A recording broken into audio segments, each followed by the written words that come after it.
संबर होता है, निर्जरा होती है, परिणामों की विषमता में से आश्रव बंध निकलते हैं। तो एक ही उपदेश जिनवाणी का है कि परिणाम सम रखना, विषम नहीं हो। तो कैसे समता रखूं इस संसार में? रोज नए नए कष्ट, रोज नए नए कष्ट, ढोल बजा के कष्ट लाते हैं घर में। चौथा अध्याय अगर आपने सुना हो, स्वर्गों में बड़े सुख। कभी विचार किया स्वर्गों में सुख की बात? स्वर्गों में सुख इसलिए है कि वहां बहुएं नहीं होती, बहुएं नहीं होती, बड़ा सुख है। ये सारा दुख तो हम ढोल बजा के लाते हैं। बेटा ब्याह के लाए सो एक दुख ले आए घर में, अब जिंदगी भर सास को पिरवाए हो। स्वर्गों में इसीलिए सुख है, भोग भूमि में इसीलिए सुख है, कहीं कोई बहू नहीं होती, सो कोई तकलीफ ही नहीं होती। अपना बेटा अपनी सेवा करे न करे, कोई तकलीफ। या अगर ये बुरा लगता हो तो इसी बात को दूसरी तरफ से पकड़ लें कि स्वर्गों में किसी की कोई सास नहीं होती, इसलिए बड़ा सुख होता है, सब अपने मन का होता है। मैं दुख से डरूंगा और दुख में आप कहते हैं दुख में विषमता मत लाओ, यहां तो दुख के निमित्त घर में रखें। विश्व बंधुत्व का नारा, सुदैव कुटुंबतम का नारा लगाना बहुत आसान है, लेकिन पूरे देश में जाता हूं, अगर किसी घर में दो सगे भाई, 40-50 की उम्र के दो सगे भाई जिनके ऊपर से पिता का छाया हट गया है, ऐसे दो सगे भाई एक साथ अगर एक घर में रहते हैं, एक साथ व्यापार करते हैं, तो उनको प्रणाम करने का जी चाहता है। सबसे ज्यादा कठिन है भ्रातृत्व निभाना अपने सगे भाई से। पड़ोसी से बहुत आसान है, क्योंकि पड़ोसी को न मेरी जायदाद बंटवानी है, न कोई क्लेश है, कोई स्वार्थ नहीं टकराता है। जिससे स्वार्थ टकराता है उसके साथ निवाह करने की कला मिले तो समता की परीक्षा है। ये दो दवाई हमें जिनवाणी माता ने दी थी। एक अंतर अपने परिणामों को संभाल के रखना। अगर कोई अशुभ हुआ है तो मेरे ही कर्म का फल है, कौन भोगेगा? मुझे भोगना। विचलित नहीं होना, चोटापन नहीं करना, महाजनी दिखाना। और महाजन वो है जो दलाल हुंडी लेके आता है, उसकी पहली संध्या को गिन के रुपए या चेक काट के मुनीम को दे देता है। कल ड्यू पूरी हो रही है, हुंडी लिखी थी अपन ने, वो आएगा उसको दे देगा। और जो इस बात का इंतजाम करे कि जब दलाल आवे तो उससे कहना कि भैया साहब तो मंदिर में लगे हैं, 2-3 दिन रुकना पड़ेगा। वो महाजनी नहीं है, छोटापन है, उसकी शाख खतरे में है। तो कर्म के साथ भी छोटापन नहीं करें। जब उदय में आवे, अशुभ भी उदय में आवे, ये देख लें, ये विचार कर लें कि हस्ताक्षर मेरा है तो इस हुंडी का भुगतान मुझे करना। चल कर्म उदय में आया है तो मेरा किया हुआ है, अभी तो अच्छा है, स्वास्थ्य मेरा साथ दे रहा है, होश हवास में हूं, इंद्रियां काम कर रही हैं, इसको भुगता देता हूं, समाप्त हो। और कर्म उदय में आवे और हम रोना चीखना शुरू, तो क्रंदन, आताप, विलाप काहे के बंध का कारण है? 8वें अध्याय में सुना होगा आपने, यह सुन लीजिए।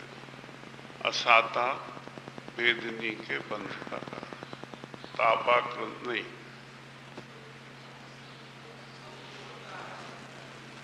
हाँ, वही जो आप कह रही हैं, आप इतने धीरे से कह रही, सुनाई नहीं देता, मगर वही सूत्र है। तो अगर मैंने रोना बिलखना शुरू कर दिया तो मैंने नया असाता बांध लिया। कभी कभी तो जितना चुकाया नहीं उतना बांध लिया। हैं कई लोग ऐसे जो 25,000 की हुंडी चुकाते हैं, तब चुकाते हैं क्योंकि जिससे लेंगे वो धरता ब्याज भी तो काटेगा। तो 3 महीने तो सोते रहे, इंतजाम तो किया नहीं। तो 25 चुकाना है तो 30 की हुंडी नहीं लिखो, 30 चुकाना होगा तो 36 की लिखो। मेरे कर्म के मार्केट में यही चल रहा है। उसका विनिमय मैं ऐसे ही कर रहा हूं, जितना भोगता हूं उससे ज्यादा बांधता हूं। जिनवाणी माता कहती है परिणामों में समता रख के कर्म का उदय भोगना सीखो। तो कैसे सीखूं? फिर भोग तो रहा हूं, ज्ञानावरणी का 6 उपशम नहीं है इसलिए जिनवाणी याद नहीं होती। धर्म कमाने का उदय नहीं है इसलिए मंदिर नहीं जा रहा। नहीं, ऐसे नहीं सीखो। पूरा प्रयत्न करो कि शुभ मेरे जीवन में घटित हो और अशुभ से मैं दूर रहूं, अशुभ कराने वाले निमित्तों से दूर रहूं। पूरा प्रयत्न करो। और इसके बाद भी अगर मनचाहा नहीं होवे, सामायिक करके चिंतन करो, माला हाथ में लेके चिंतन करो, मुझे नहीं करना, अशुभ नहीं करना, अशुभ कर्म नहीं कमाना, मुझे कसाई के हाथ में नाचना नहीं है, ये विकार मन में आता है, मुझे शमन करना है, मैं जीतूंगा, इसको हराऊंगा। ऐसे संकल्प करो और कदाचित कोई तीव्र उदय होगा और नहीं मानेगा, वो विकारी कर देगा, विचलित कर देगा। उस समय दूसरी शीशी खोल लेना कि जो होनहार होती है वो होके रहती है। अब मैं अगर संक्लेश करता हूं तो फिर दुष्ट कर्म। वो पीने की शीशी नहीं है, मालिश की शीशी है वो, कि नहीं होने, नहीं होने। और जब कभी अगर मनचाहा नहीं हो, क्योंकि नहीं हो सकता है, तो भी समता रखना। तो गणित कौन सा लगा कि होनहार हो कि नई बात आपको नहीं बता रहा हूं, ये दुनिया इसी सिद्धांत पर चलती है, इसी सिद्धांत पर। अगर डॉक्टर ये कहना शुरू कर दे कि जो केवली के ज्ञान में झलका है सो तुम्हारे मरीज का होगा और होके रहेगा, और इंद्र शक्र महेंद्र चक्रवर्ती कोई उसको टालने में शक्य नहीं है, तो कितने दिन डॉक्टरी चलेगी? आप विचार करें। अगर वकील ये कहना शुरू कर दे कि किया है सो भोगो, भोगना पड़े, तो कितने दिन वकालत चलेगी? ये दुनिया इससे नहीं चल रही। दुनिया इससे चल रही है कि मैं औषधि देता हूं, पथ्य और परहेज करोगे तो ठीक हो जाओगे। कर्म को देख के नहीं, पुरुषार्थ को नहीं, कोई बात नहीं। 6 दिन से बुखार में बेहोश पड़ा हुआ, मैं औषधि देता हूं, लेकिन अभी डाल रहे हैं, वो बंद कर दीजिए, अब इसको पका पाए। पथ्य करिए, परहेज करिए, उपाय करिए, स्वास्थ्य सुधर जाएगा। इस पर डॉक्टरी और वैद्यक चल रही और इसी पर संसार चल रहा है। महावीर ने भी कुछ नुस्खे दिए, और नुस्खे जो वैद्य देता है वो पथ्य परहेज दोनों बताता है। उन्होंने कुछ पथ्य भी बताए हैं, कुछ परहेज भी बताए हैं। 5-7 हजार की लूना गाड़ी खरीदो तो लाल रंग से छपा रहता है डूज एंड नॉट डूज। और कुछ जानो या नहीं जानो, इतना जान लेना कि डूज यह अवश्य करना इस गाड़ी के साथ, और नॉट डूज ये कभी नहीं करना इस गाड़ी। ऐसी 4-4-6 फिक्स कर रखे हैं, ये कभी नहीं करना, इससे बचना, और ये निरंतर करना, वही हमारा कर्तव्य है। ऐसी जिनवाणी है, जिनवाणी की गंगा में जिसने अवगाहना कर लिया उसके अनंत काल के कर्म कट जाते हैं, और आपकी गंगा में लहरें उठती हैं, नयों की लहरें उठती हैं। कहीं कोई लड़ने की, झगड़ने की, क्रोध कसाय करने की कोई बात ही नहीं, कोई बात नहीं, कहीं कोई ग्राउंड ही नहीं। ये जिनवाणी में से नई लड़ाई निकलती है, हमारे संस्कारों में से लड़ाई निकल रही है।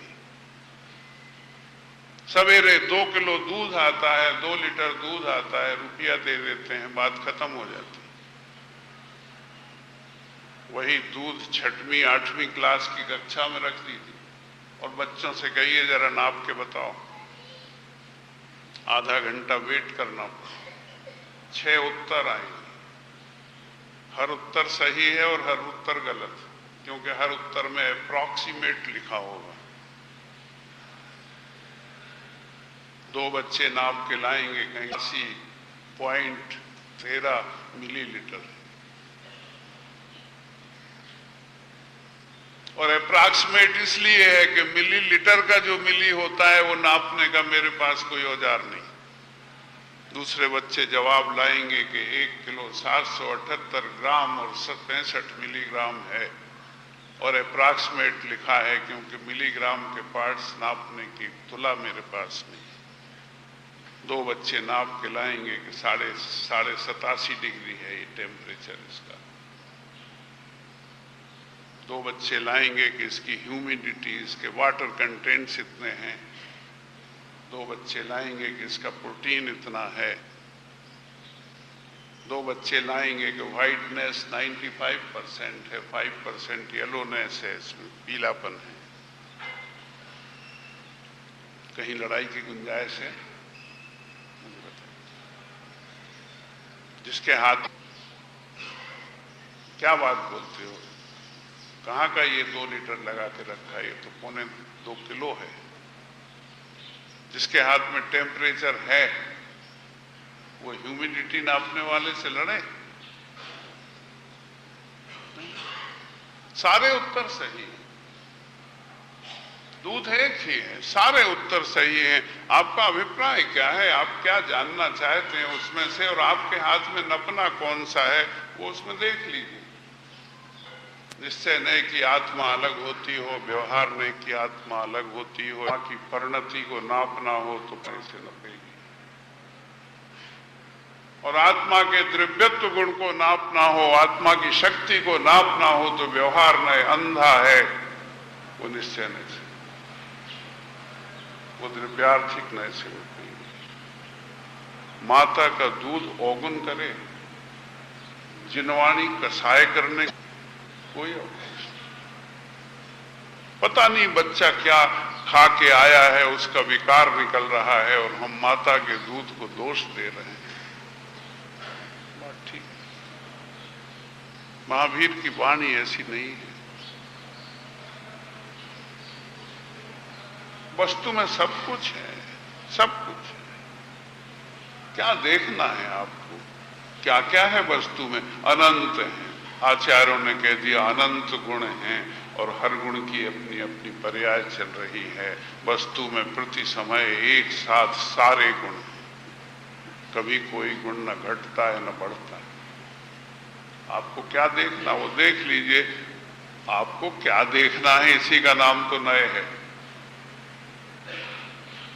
इसी का नाम है। और द्रव्य द्रव्य भी है और पर्याय भी है, और द्रव्य को तब समझेंगे जब द्रव्य और पर्याय दोनों को समझ पा लेगा, और पर्याय का आश्रय लिया तो संसार में डूबेगा। जिनवाणी का सूत्र नहीं है, जहां लिखा है वहां अपेक्षा और विवक्षा समझने की कोशिश की जानी चाहिए, क्योंकि जिनवाणी में लिखा है कि तत्वार्थ श्रद्धानम सम्यक दर्शनम, तत्व के श्रद्धान के बिना सम्यक तो नहीं होगा। तत्व 7 हैं, और 7 तत्वों में द्रव्य तो 2 ही तत्व हैं, 5 तो पर्याय तत्व। जीव और अजीव 2 तत्व हैं, और इनकी मिली जुली 5 पर्याय, आश्रव, बंध, संबंध, निर्जरा और मोक्ष।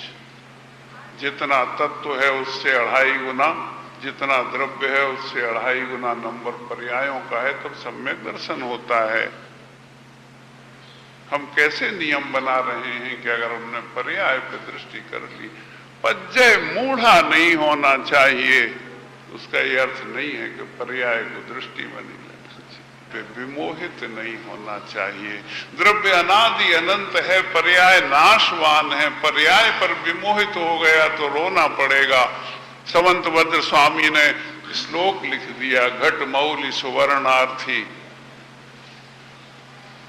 गृहस्थ है, उसके पास 20 तोले सोना है, और उसका एक घड़ा, एक घंटी बनवा के रख ली है अभिषेक के लिए। वो लड़की खेलती है उसको सिर पे रख के।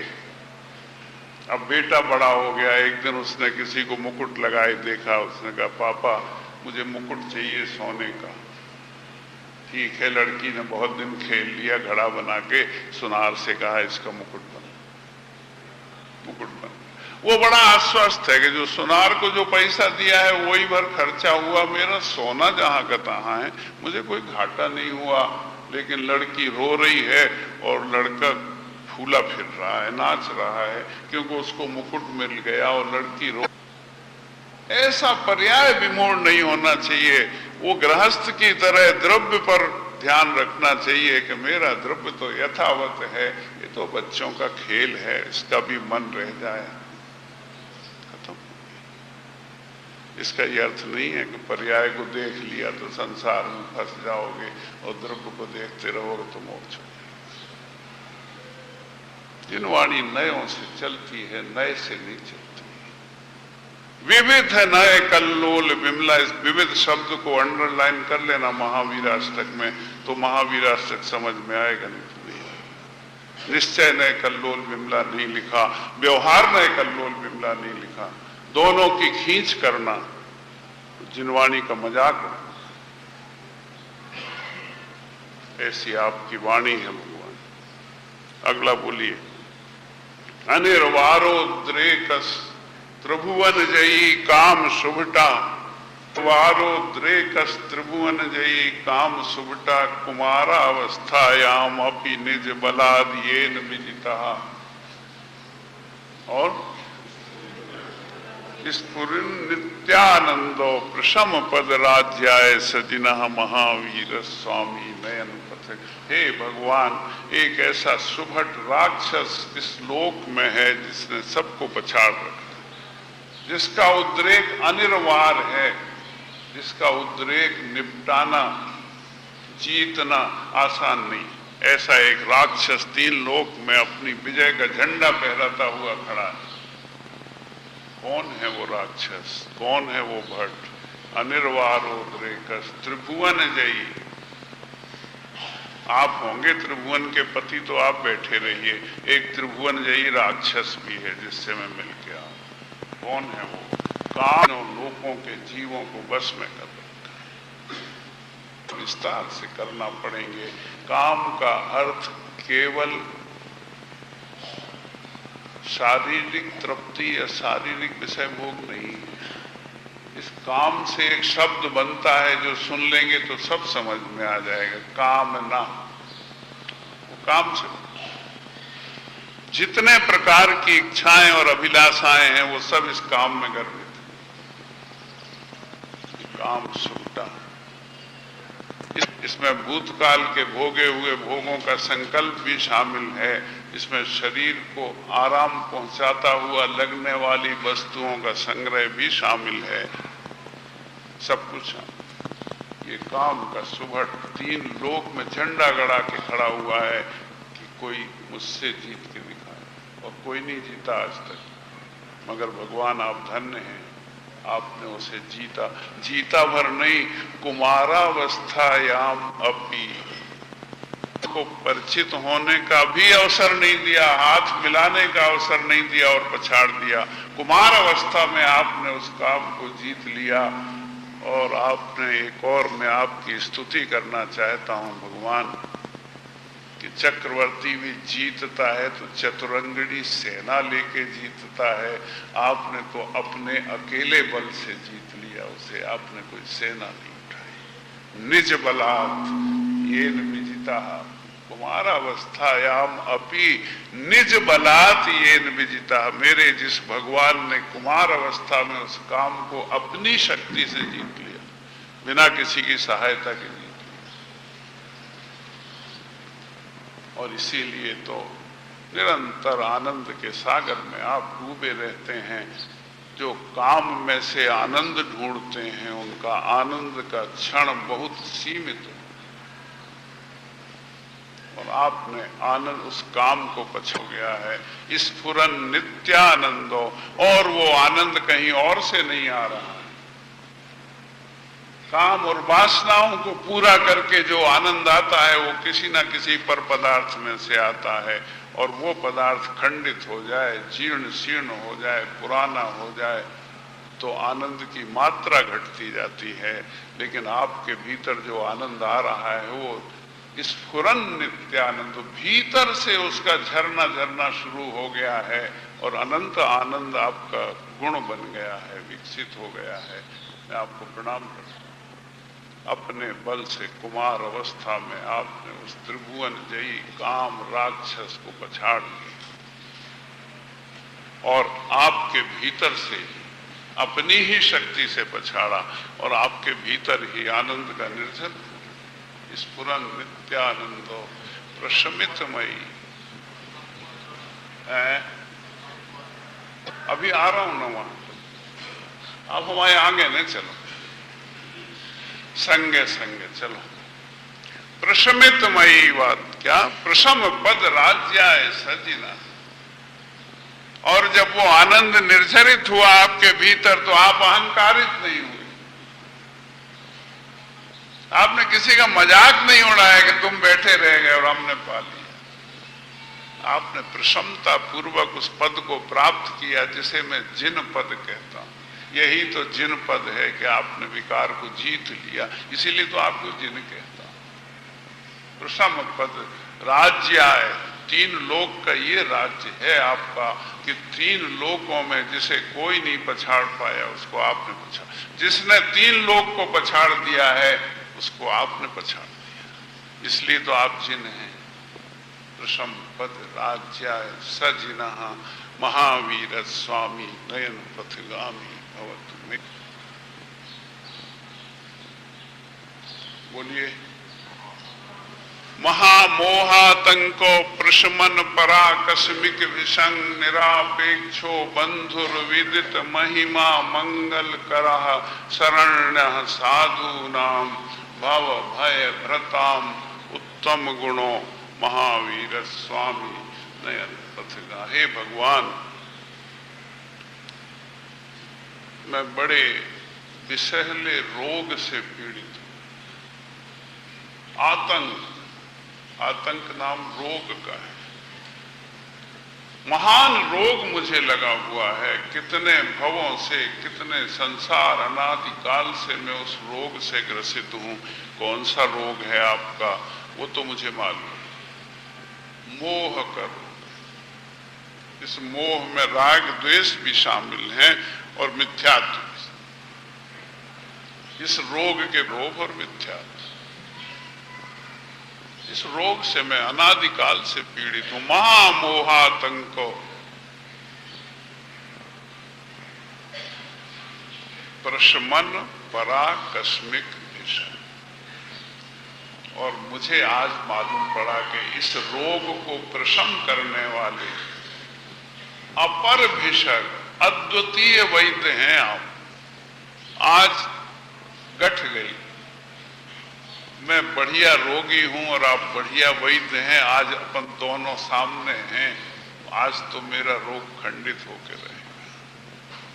महामोहातंको प्रशमन, उसे शांत करने की क्षमता रखने वाले अपर भिषगा अद्वितीय वैद्य हैं आप। ऐसा कोई वैद्य नहीं है। अपर भिषगा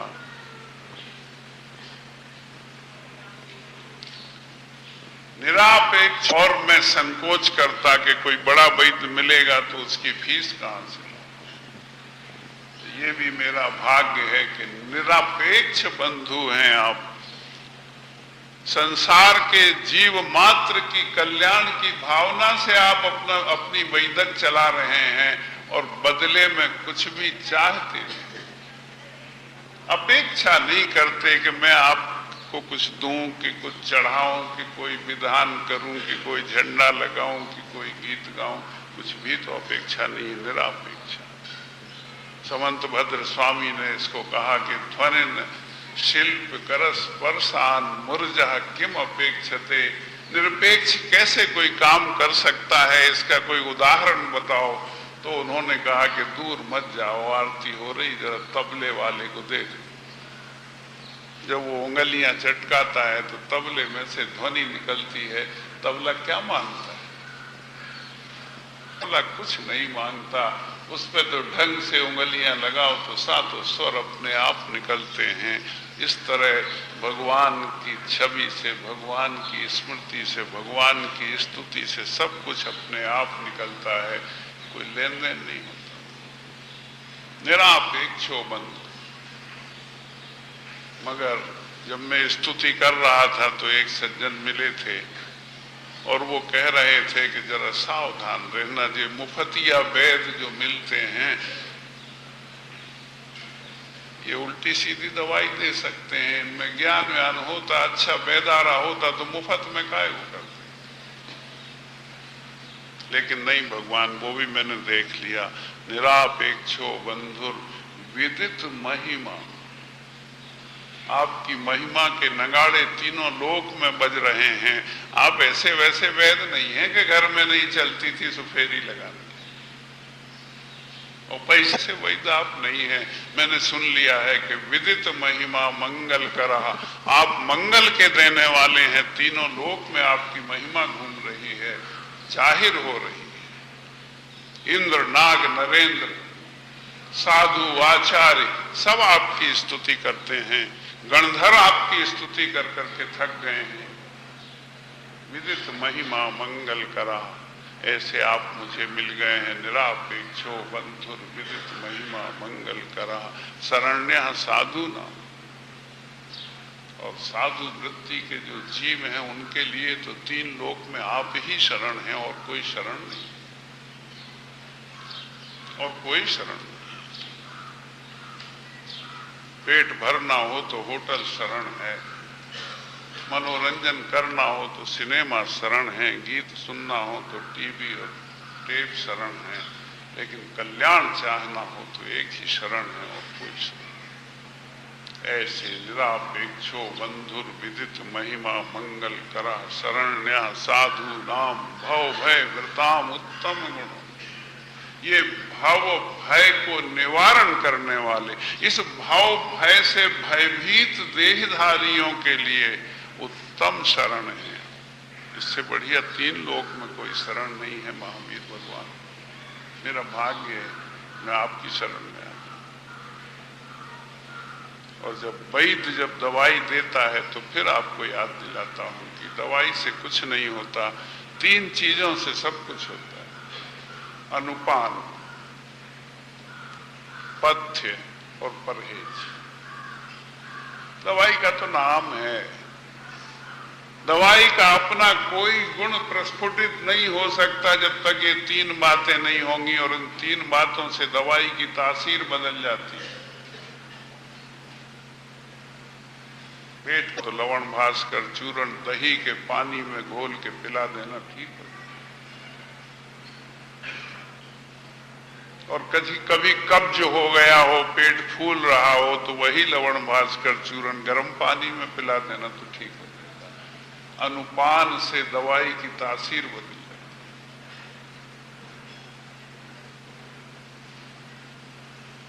तो महावीर भगवान का अनुपान क्या है? काहे के साथ लेना? तत्व ज्ञान करना श्रद्धा के साथ करना, विनय के साथ करना, ये अनुपान है। कोई ग्रंथ पढ़ना एक श्रद्धा रखना कि जो इसमें लिखा है वो सही है, और जब समझ में नहीं आवे तो ग्रंथ नहीं सुधारना। मैंने एक दिन कहा था, नया फ्रेम बदलना है तो माता की तस्वीर काटना नहीं है, उसकी तस्वीर अब उतार नहीं सकेंगे, माँ तो मर गई। हाल अगर ये मेरी माँ की तस्वीर, ये जिनवाणी तीन लोक की माता की तस्वीर, ये समझ में नहीं आवे तो इसको नहीं बदलना, इसमें छेपण नहीं करना, इसको इग्नोर नहीं करना। ये तो व्यवहार कथन, ये तो उपचार कथन, छोड़ो इसको, ऐसा नहीं करना। अपना चौकटा बदलने की कोशिश करना, यही इसका अनुपान है। समता से, श्रद्धा से इसे पढ़ना, विवेक से पढ़ना, और इस अभिलाषा से नहीं पढ़ना कि अगर मैं पढ़ लूंगा तो लोग मुझे समझेंगे कि हाँ कोई है। ये अभिलाषा पूरी करने के लिए बहुत से लेंस बने हुए हैं। आप ऐसा कपड़ा पहनिए जो सतना में किसी के पास नहीं हो, लोग सराहेंगे, बहुत बढ़िया वस्त्र है। आप ऐसा जेवर बनवाने की कोशिश करिए